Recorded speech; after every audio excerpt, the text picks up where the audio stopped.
22 अप्रैल मंगलवार का वो दिन जब कुछ टूरिस्ट अपने परिवार के साथ कश्मीर की वादियों में घूम रहे थे, लेकिन उनका सामना हुआ आतंक के उस घिनौने चेहरे से जिन्होंने उनकी सारी खुशियों को ही छीन लिया। कश्मीर के पहलगाम में आतंकवादियों ने निहत्थे और बेकसूर लोगों को अपनी गोलियों का शिकार बनाया, जिससे न सिर्फ कश्मीर बल्कि पूरे देश को झकझोर करके रख दिया। खबर सुनते ही हर किसी का दिल पसीज गया, क्योंकि पर्यटकों में कुछ नवविवाहित जोड़े थे तो कुछ अपने परिवार के अकेले सहारे।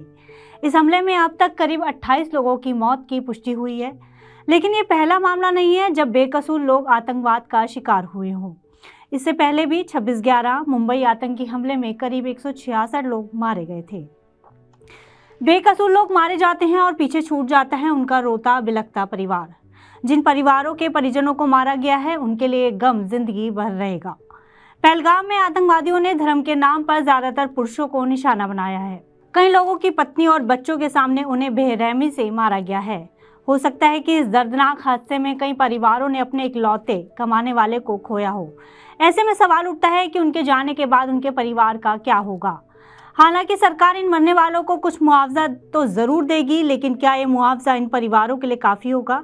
क्या उनका परिवार इस मुआवजे से अपना गुजर बसर कर पाएगा?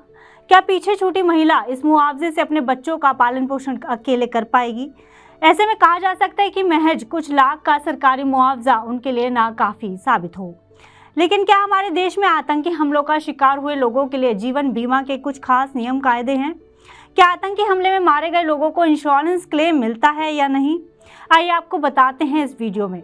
कुछ सालों पहले तक की बात करें तो आतंकी हमले में मारे गए लोगों को सरकार के मुआवजे के अलावा इंश्योरेंस क्लेम नहीं दिया जाता था। भारत लंबे समय से आतंकवाद से जूझ रहा है और इसमें काफ़ी बेगुनाह लोग मारे जाते हैं। तो ऐसे में इस बात पर हमेशा से मांग उठती रही है कि आतंकवादी हमले में मारे गए लोगों को भी इंश्योरेंस क्लेम का लाभ मिलना चाहिए।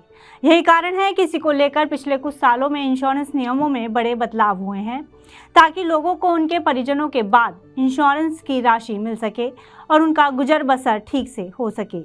इसी कड़ी में अब ज़्यादातर जीवन बीमा पॉलिसियों में आतंकवाद से हुए नुकसान को भी शामिल किया गया है। यानी आतंकवाद के हमले से हुई मौत पर भी इंश्योर्ड परिवार के परिजनों को उसकी मौत पर इंश्योरेंस क्लेम दिया जाता है। लेकिन इसे लेकर भी बीमा कंपनियों की कुछ शर्तें हैं।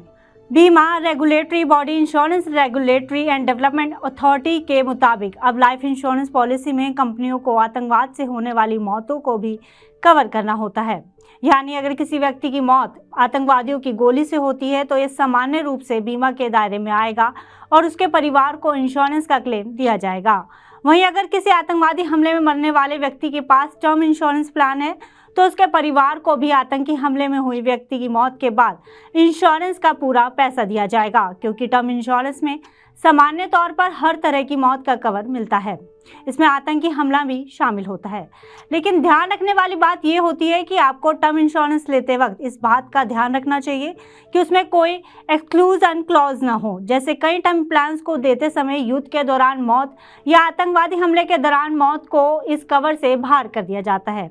अगर ऐसा हुआ तो आपको पॉलिसी का पैसा नहीं मिलेगा। यही वजह है कि किसी भी तरह का बीमा लेते समय पॉलिसी की शर्तों को हमेशा ध्यान से पढ़ना बेहद ज़रूरी है, ताकि भविष्य में क्लेम लेते समय किसी तरह की परेशानी ना आए। क्लेम करते समय सबसे ज़रूरी डॉक्यूमेंट होता है पुलिस रिपोर्ट और डेथ सर्टिफिकेट। ऐसे में यदि सरकारी रिकॉर्ड में आतंकी हमले से मौत की जानकारी दी गई है तो डेथ सर्टिफिकेट लेना आसान हो जाता है, जिससे इंश्योरेंस क्लेम करना भी आसान हो जाता है। फिलहाल इस खबर में इतना ही। आप बिजनेस से जुड़ी अन्य खबरों के लिए देखते रहिए Money9। साथ ही आप बिजनेस से जुड़ी अन्य खबरों को पढ़ने के लिए हमारी वेबसाइट money9live.com पर भी विजिट कर सकते हैं।